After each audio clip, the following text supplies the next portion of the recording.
you have to kind of dare to look at both your flaws, your imperfections, your kind of, dark sides, light sides, and see everything that you are, and then start integrating and step by step respecting and accepting what you are in total, if you can say that.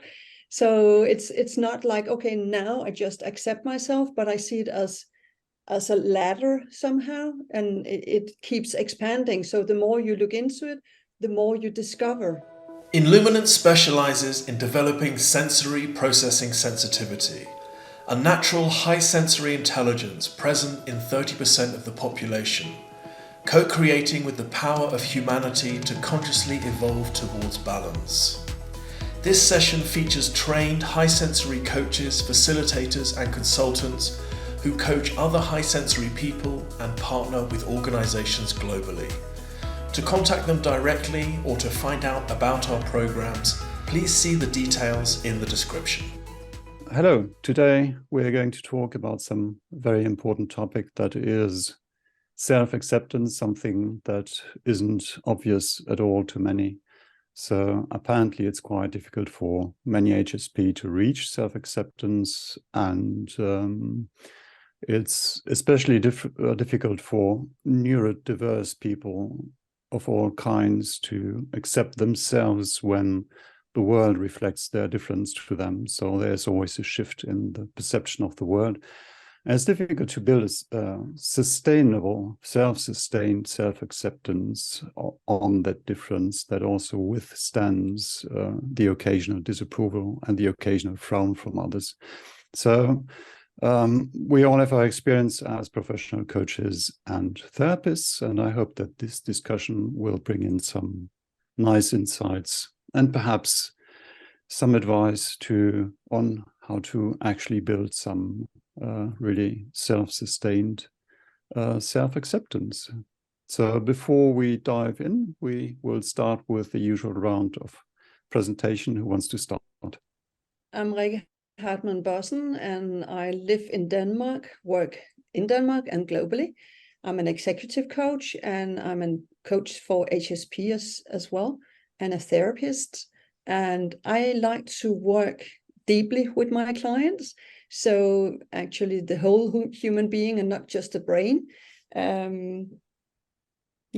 I specialize in narcissists and psychopaths as well. So people who've been in relationship with those is some of my specialities. Thank you. I'm Elisha. I'm a high sensory coach and creative empath. I'm based in the UK, and I work alongside clients that are, they've been victims of conventional living and are exhausted, or they're questioning, is the conventional life for them, and creating a deeper relationship with their self and their sort of mind, body, soul as a whole. So that's me.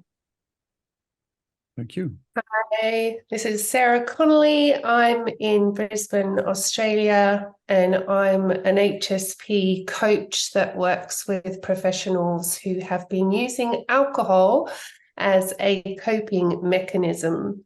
I work with people all over the world, men and women, and people who are excited by the possibility of removing alcohol and discovering their true potential without it. That's me. Well, thank you.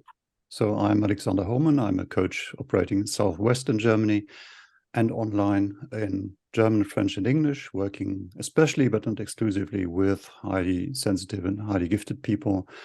And I have a systemic approach, work a lot with parts of personality, the inner team, the inner family, to bring in together all these dispersed and sometimes conflictuous parts, sometimes even forgotten parts, so that people can reach some inner wholeness and their life becomes less the sum of the things that just happen to them and more something of their own design. So self-acceptance is today's topic. My first question to you, and I have loads of questions for you.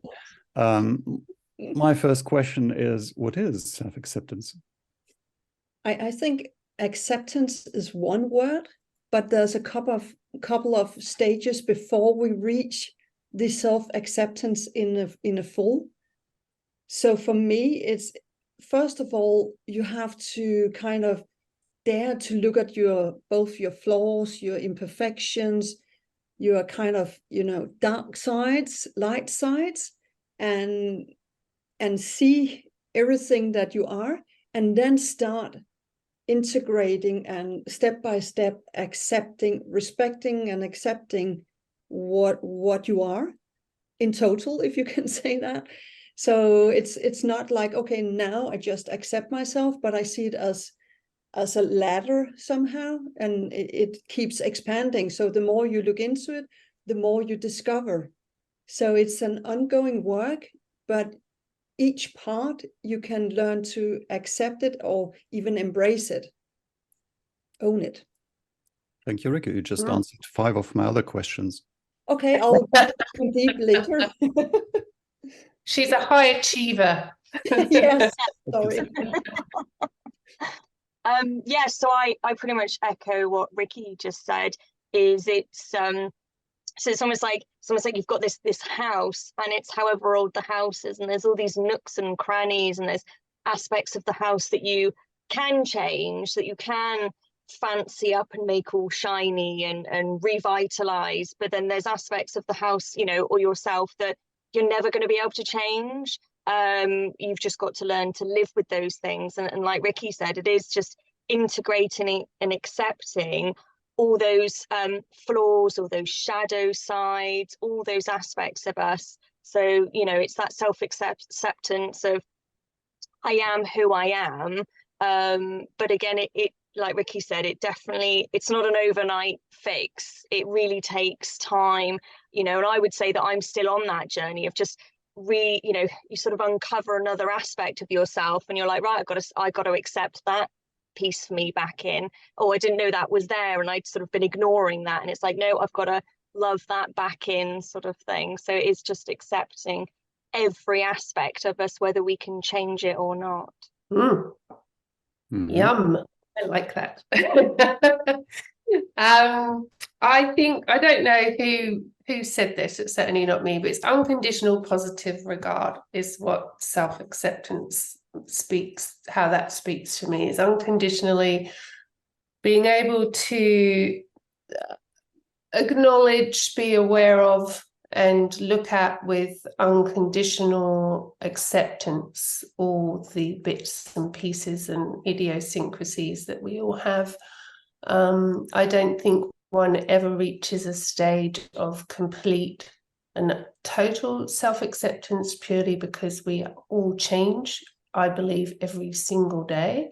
So it's always a work in progress, but that at the heart of self-acceptance is this unconditional positive regard and respect for the human condition and all of its highs, lows, and everything in between. Okay. Someone wants to add something on the question, what is self-acceptance? Do you think we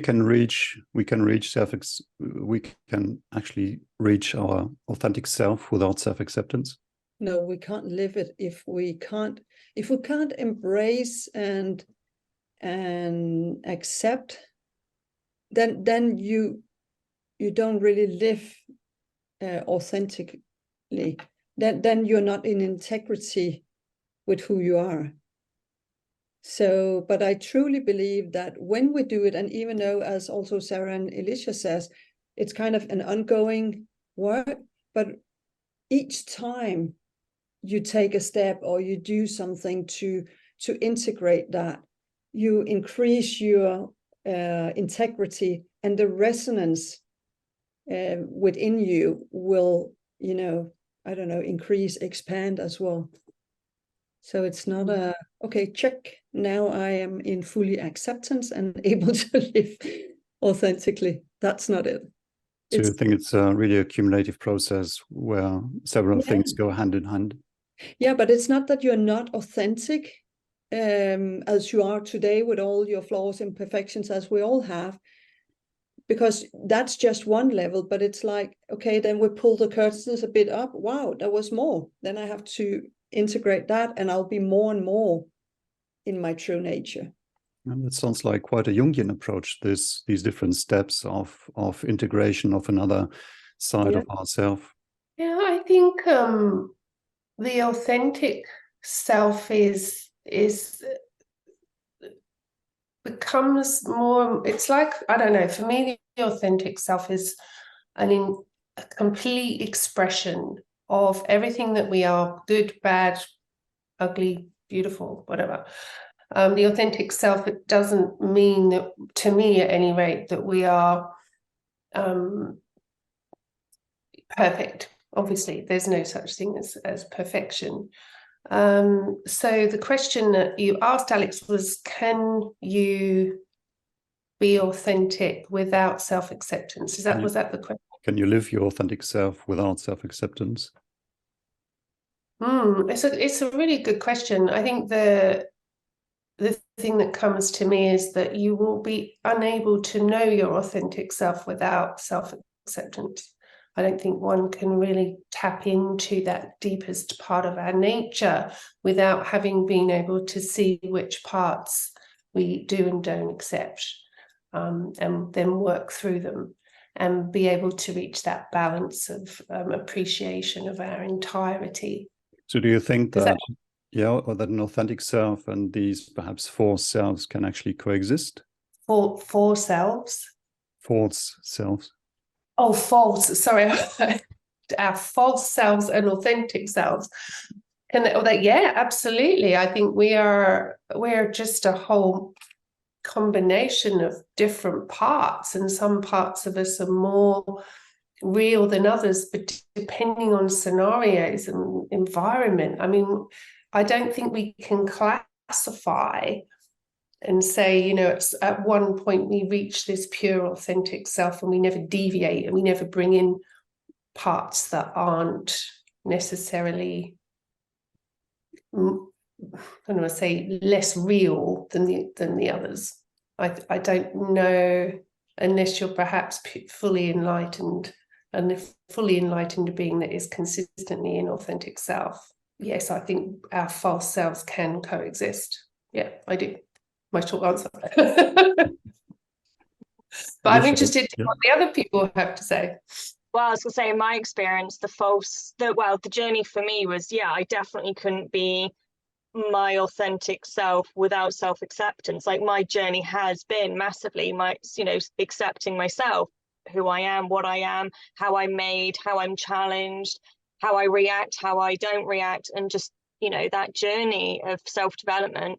And so by accepting more and more and more of myself, I'm able to be me, my authentic self more and more. Like you said, it's a journey. We're not done with it. It's not like we've reached grade 100, we're done, we're cooked, we're ready to just always be our authentic self. It just doesn't work like that, because you'll meet people that will challenge you, and they'll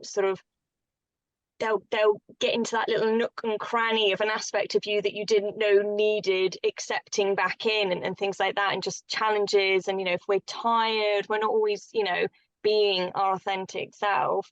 And for me, for years, I was sort of a false version of myself, that I'd had some traumas and kind of like put myself back together again in not a very good way. And I definitely wasn't in self-acceptance at all. And I wouldn't say, looking back, I was really my authentic self, compared to what I am these days.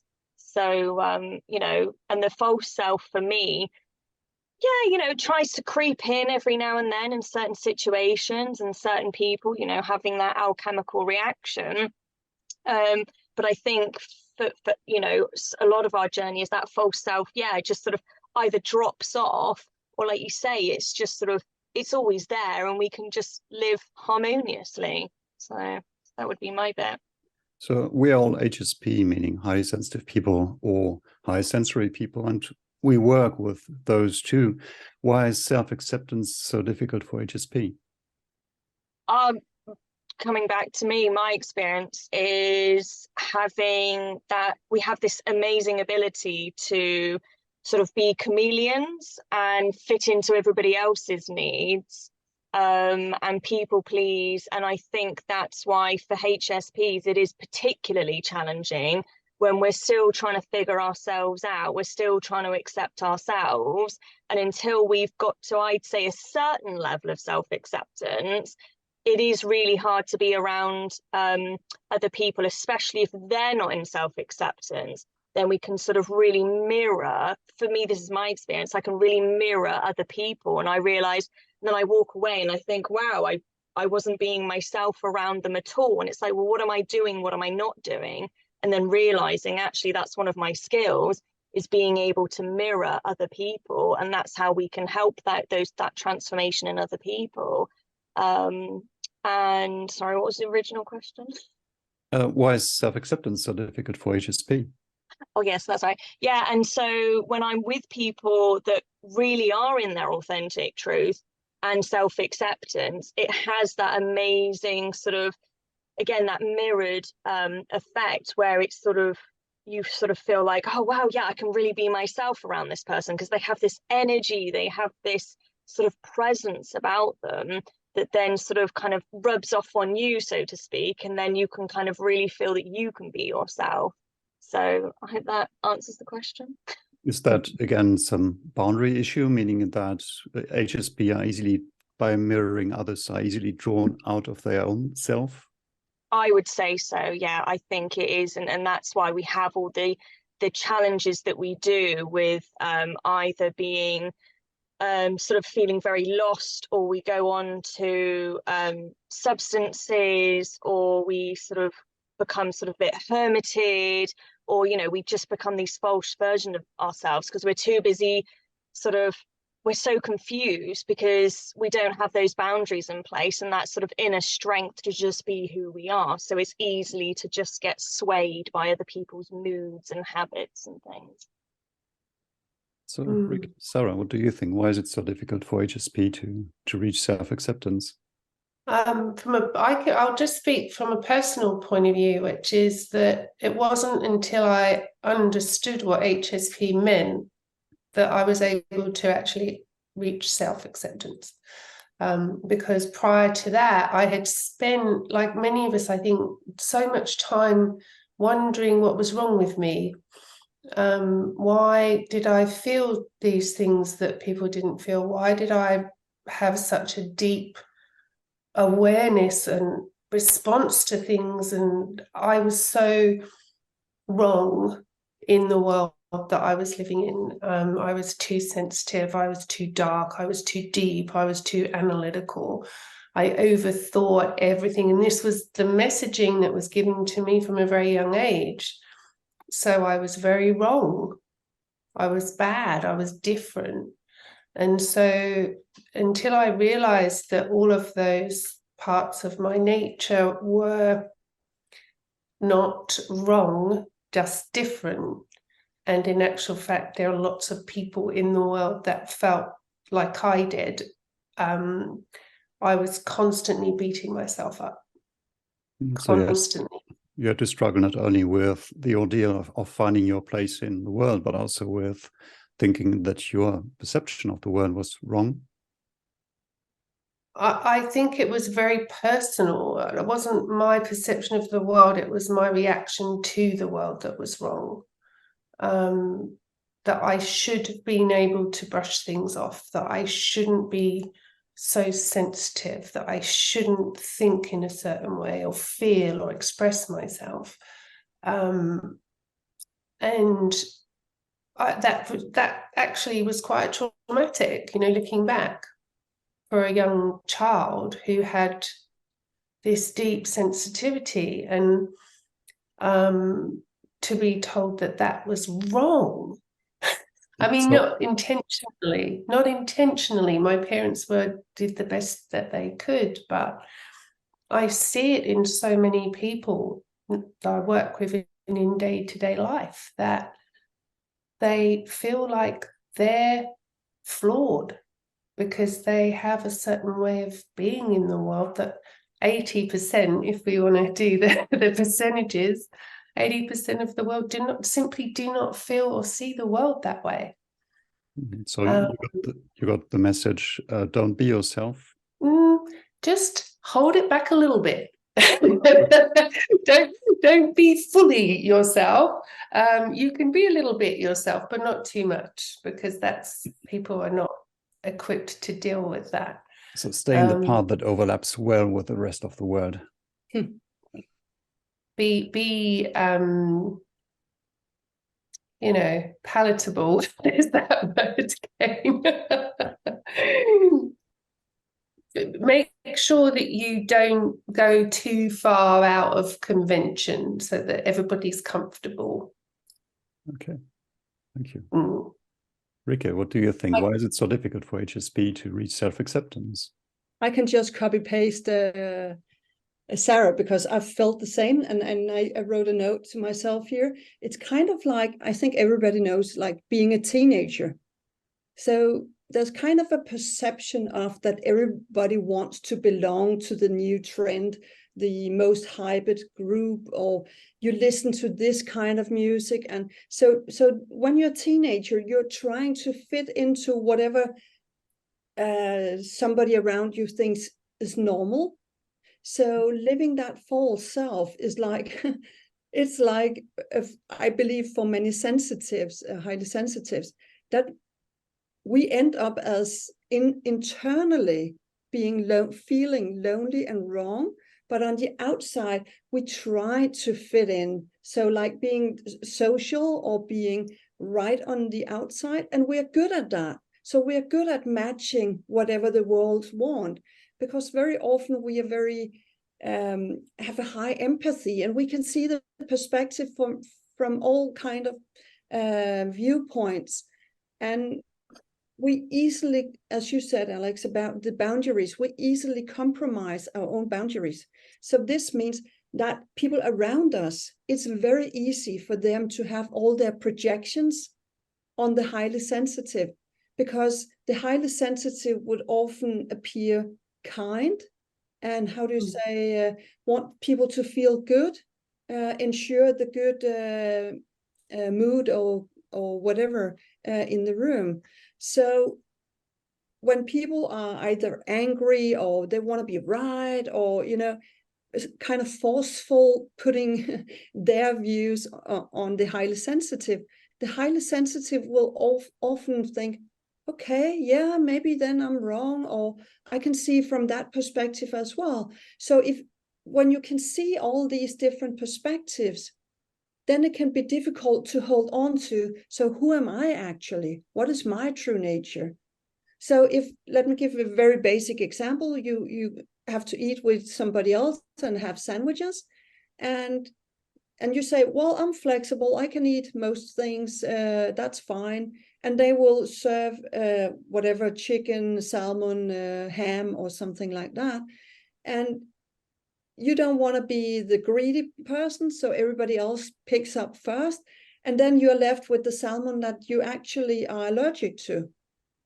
But okay, I'll try to eat it. I'll just pull out some of the salmon or eat half of it, and I'll actually get sick. And I wasn't holding on to my own boundaries or speaking up, and just feeling, oh, I'm into chicken, and saying that out loud. So accepting my own needs or who I am.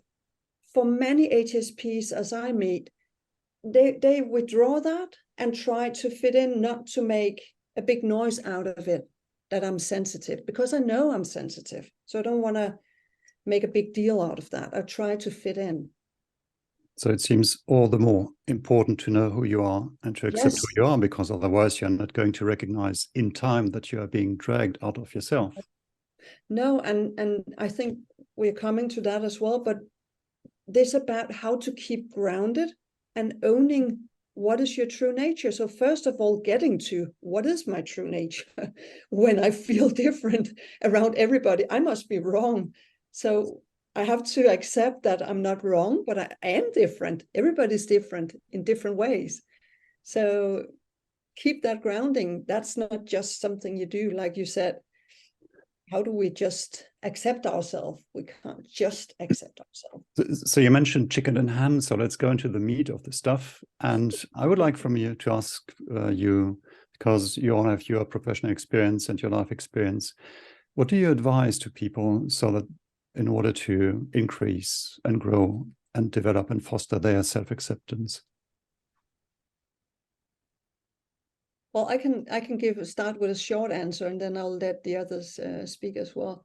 But daring to be curious on yourself, daring to pull up the curtains, but in a safe space with somebody you can feel trust to. So might be a therapist or coach, or at least somebody you feel really high trust in. So I can continue afterwards. Yeah, I love that word, curiosity. I think that's well, it's one of the pillars of self-awareness, and self-awareness is at the heart of self-acceptance. And I think I know one of the tools that I encourage people to work with is getting very clear on self-talk.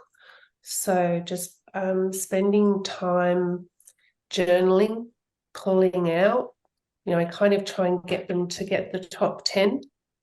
The top 10 consistent criticisms or judgments that they have about themselves over a period of time, and really cultivating a dispassionate curiosity. So I think, as you said right at the beginning, Nikki, it's first of all, it's about the self-awareness and seeing how am I communicating with myself? Because how we communicate with ourselves is paramount to reaching a level of understanding and therefore awareness and acceptance. So that's one of my tips. Top 10 inner criticisms. What do you say? When do you say it? What tone of voice? Actually, Sarah, you're mentioning something very important, because it seems the natural nemesis of self-acceptance is the inner critic. And the inner critic is very well developed and very muscular and very well trained with an HSP. Yeah, 100%. More so, I think, than the non-HSPs by quite a big degree, but also very sneaky, that inner critic. So we can tend to think that that is actually who we are. So as we talked about in the last session, all of our problems are beginning with our mind and how we're processing and putting meaning on experience, and then how we're translating that into talk to ourselves. So that negative self-talk is it's really important to get conscious of that and to be mindful that that is not who you are. It's just programming. And people talk about, well, positive affirmation, that's rubbish, that doesn't work. But then people spend their whole lives in negative affirmation. And that does work. So it's about, keeping mindful that, if we're telling ourselves negative things all the time, that will be the path that we'll go down. Anyway, that's another tool, affirmation, but I'm going to pass over to the other. Sarah, could I just ask you, because that was such an important line, could you just repeat the one, it's not who you are? I think that is important to people to understand. The thoughts. Yeah. The thoughts. Yeah. I mean, simply, we are not our thoughts. Thoughts are programming. Our mind is a programmable part of us that is the sum of our life experience, and that generally is random. So it's not who we are. It's not authentic self. And as we get deeper into this, and it becomes more of a spiritual practice of understanding that the authentic self is so much than mind, that's a whole nother conversation. But first and foremost, let's get really clear that we are not our thoughts. Amazing stuff. Yeah, I echo so much of what you ladies have just said. The talking nice to yourself is a massive one. The curiosity is big as well, Vicky. And I just wanted to add, I remember my gran growing up, it's a very British thing, and it's actually very damaging, where she would say to me, I would ask all these questions, like I was one of those really annoying children. I'm still like it as an adult, and I realize as a HSP, it's actually our default to ask questions, to be really curious, to find information, because although we take in hundreds of cups more than non-HSPs, we need that to just sort of to figure things out, and because we want to create balance and things like that, and then we want to make our own decisions based on the information we've had. Anyway, as a child, I would always ask questions, and to teachers, I realized growing up that asking questions really annoyed people. Because I would inadvertently challenge people, but I didn't know I was challenging people. I was just trying to figure things out. I was trying to figure out the bigger picture of life, and just like, well, why are we doing this, and why are we, Anyway, my gran would say to me, curiosity kills the cat. And as a little kid, I used to think, really? That's just mean. Like, surely we want to have more information and figure things out. So I just wanted to add that, in our culture in England or the UK, there is this curiosity kills the cat, which I think is awful, because now we're learning that curiosity is actually fundamental. Like Ricky just pointed out, curiosity is absolutely fundamental, whether you're 3 years old or 70 years old, it doesn't matter. Like it's really good for us. So my tip would be the self-care needs. And when I say that, yes, you've got practical ones for the sensory stuff. So it could be self-care, and you've figured out that you're HSP and you're thinking, wow, okay, there's so much noise in my life. How can I decrease the noise? Or okay, my life's too busy. How can I decrease my schedule? But actually, for me, what was big for me is the self-care when it comes to your feelings, because your feelings are really, really valid. And to me, accepting how you feel does sort of go along with self-acceptance. And so it's a case of, well, how do I feel? What do I need? It's like, how can I get back to being my best self? It's like, what do I feel I really need? It's like, actually, I really feel like I need to go for a walk each day for 20 minutes, because that just grounds you or just clears your mind, whatever it is. But it's what those sort of self-care needs that you really feel in your body, that you really feel good if you satisfy those feelings, if that makes any sense. What else? What tricks do you have up your sleeve for clients who come with a lack of self-acceptance? I also sometimes ask people to write. So when nobody's listening, nobody's judging or anything, what would be just starting with top 5, again, building on Sarah's, but the top 5 things that you are. So I often work with people with their geniuses. So I look at, this is what you're good at, this is what you're excellent at, and this is your genius. So let's unfold your genius. So that means your talents, your natural, like when we're sensitive, we have these antennas.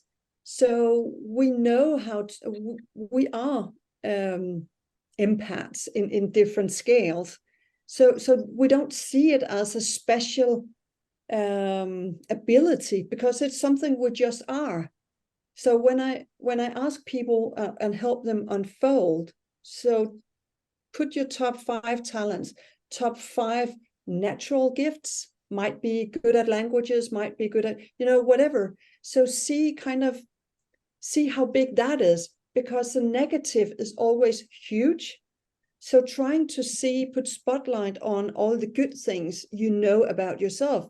We're not talking about if you are able to tell the world, but see it yourself, so you can own it and start integrating that. So yeah, it's difficult because the mind has such a negative bias, and we need to stay aware that it's just a bias. It doesn't represent reality. Yeah, and I like to come with a small brain research thing, that the negative or when we get a positive compliment or something, it actually takes the brain 20 seconds to understand and take it in. 20 seconds, that's a long time. How long time does it take for a negative? to enter the brain and get active. It's not 5 seconds. Yeah, no, it's simultaneously. So your energy will pick up before the word is spoken out to you. You have already, as a highly sensitive, picked up the energy. Negativity is coming my way. So your brain is already creating, and it's like popcorn. It's all over the place with things you don't like about yourself, or, oh my God, I was probably wrong in this, this, and that. So thinking about that, it takes, 20 seconds for a positive to sink in, and it's an instant when it's negative, and it kind of explodes. So you have to have some kind of a balance. It's a basic samurai skill to pick up negative intentions before they actually turn into actions. So apparently HSP would be good samurai. It's true.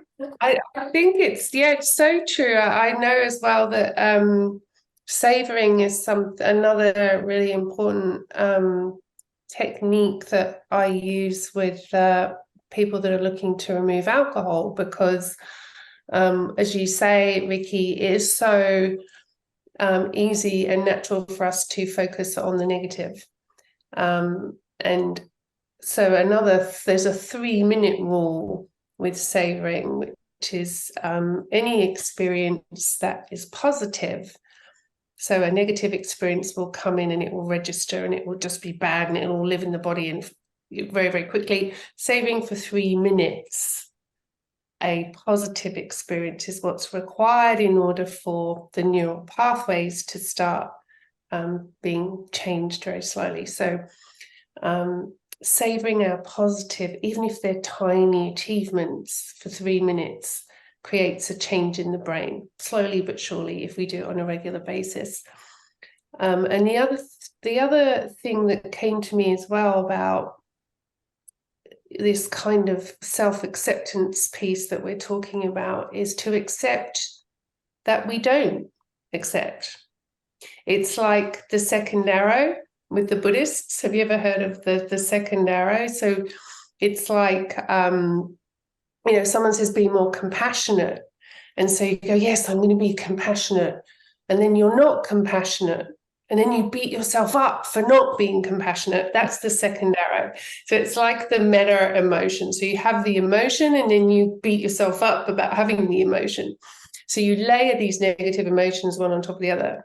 So I think it's about literally accepting everything. Yes, I am negative about myself at times, and that's okay. If I feel a negative thought about myself, I'll be grateful that I picked up on it. And instead of just getting into this beating ourselves up for beating ourselves up, because we're going to do it. It's always going to happen. No one is purely thinking positive thoughts about themselves all the time. It's Tara Brach, it's Kristen Neff, it's radical self-acceptance, radical self-compassion. That to me is at the heart of all meaningful, lasting transformation. So what you mentioned is actually the noticing and naming technique, among others, which actually builds up an instance that is doing the noticing and naming and training that instance as a counterweight to the inner critic. Yeah, I think it's obviously, definitely noticing and naming, but noticing, naming with pure, unadulterated compassion. So very kind of, not dispassionate is probably the right word, actually. I think noticing and naming to me is a dispassionate exercise. It's like, ooh, judging, ooh, thinking, ooh. Whereas I think for me, I'm talking about noticing, naming, loving, noticing, oh, I'm judging. Okay, that's okay. And adding a layer of joy to the whole craziness of this human experience. Yeah, I think that's it. Okay, thank you. What else? Do you still have some more tricks up your sleeve? Well, I was going to say, just finishing with what Sarah said about it's so perfect, this trying not to change it. And that is part of is part of self-acceptance, is it? Is stop trying to change yourself. Yes, there's bettering things about you. There's, like you say, bringing in more unconditional love, more compassion for yourself, more acceptance of like, oh, I'm being negative myself, and just sort of like laughing at yourself for being negative at yourself. And, you know, again, this isn't an overnight thing. It takes time and practice. But it's like, stop. Because I was always trying to do that, because the outside world, you know, it's always telling you to be this, to be that, to change this, to change that, you know, like, you know, I echo Sarah's journey, you know, where people said, stop being so sensitive, stop being this, stop being that. And that's the thing, we were constantly making ourselves change all the time to fit into all these scenarios and people's needs. But it's just like, stop changing yourself and just more of an allowing, because the more we allow, there is more acceptance, there's more self-love, there's just more of a healthier energy about people. And it's just allowing, being, surrendering and accepting for what is and what you are. And, you know, that really is a massive one, is just, yeah, stop trying to change and just be more. So what I gather from what is being said is that we need to build something besides the inner critic, the negative bias, and then look at ourselves from that new instance and train that and make it bigger and stronger, so that the inner critic doesn't sit at the steering wheel anymore. And in self-acceptance, I think it has a double meaning. It's accepting self, but it's also a self that does the accepting. And that's probably the real self that we need to develop. Isn't that so? Yeah. I have a sentence I learned years ago. So if I feel wrong or different, if I then take that ability or that thing I would blame myself for, I don't know what word it would be, but instead of judging it, then go, I wonder how that ability could contribute to something good here. So if I'm not speaking up, I wonder how that could contribute to whatever meeting I'm at. And if I can embrace that and accept that, then my next question would be, so how could I also contribute? Because now I've been silent and I have maybe analyzed, I've seen all the perspectives. So, I wonder how my viewpoint or whatever it is could bring something to whatever meeting I'm at, or could be a family event or whatever does need to be work. So instead of I did it again, or why can't I? I wonder how this could be a good thing. So using the curiosity in that sentence is somehow helpful. I think HSP are quite good at disturbing systems that are running in circles and routines and habits. Exactly. And they put the finger on it, say, why are you doing that? Yes. So usually the feedback is going to be negative, but in the long run, it's actually healing the system by disturbing it first. Yes. So that it can actually start triggering its own self-healing mechanisms, or at least gets a chance to do so. Yeah. So what do you think is impossible without self-acceptance? What is self-acceptance the prerequisite for? Self-love, for one. Yeah, I was going to say self-love came up to me, and being happy, really. And I would say I almost didn't really experience joy and my true self without the self-acceptance. Yeah, I agree. I think relationships too. I think relationships are, I mean, you can have relationships without self-acceptance, of course, but not really good ones. Not healthy ones, not serving you. It's funny how what we experience on the outside actually reflects what we experience on the inside. And I lately, just this week, I had a new client who has never had the impression of finding his place in the world, but we found out that actually his heart never found a place within himself. Yeah, it's very hard to really connect with another human on a level of real appreciation and understanding if you don't accept yourself, because you're actually looking to that person to complete something about you or fix something about you. and therefore the relationships tend to go a little bit awry. And I speak from personal experience.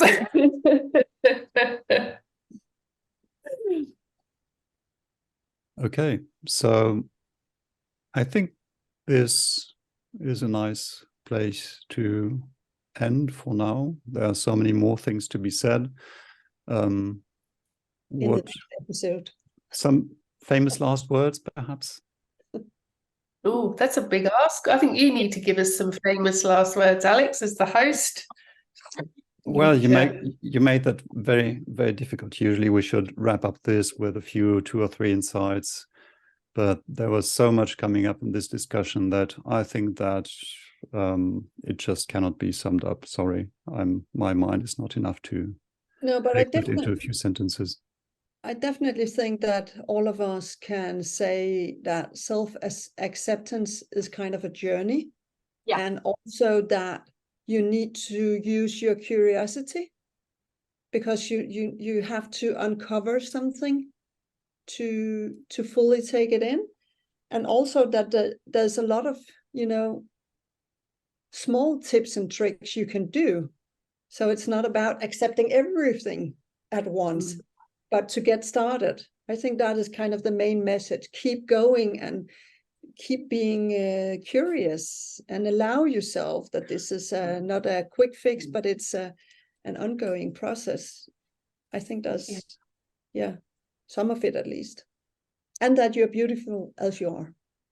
Yeah, it's beautiful. Yeah, so I love there are that. Sorry. Sarah. I'm just going to add one last thing. Common humanity, always knowing that you're not alone, and everybody has these deep, dark feelings, beating themselves up. It's a universal experience. So don't feel like you're the only one, because we're all doing it. And I think there's some famous last words coming to me to wrap this up. They triggered a famous philosopher's career when he saw them on the front of the Apollo temple engraved, and it was written, "Know thyself." And that seems indispensable. Yeah, and I'll just finish with own your needs. As long as they're coming from a heart-centered, in from your body, from in here, own your needs, own your individuality, because you can't go wrong with knowing your needs and meeting them. Not the head ones, not the thought ones, not the mind ones.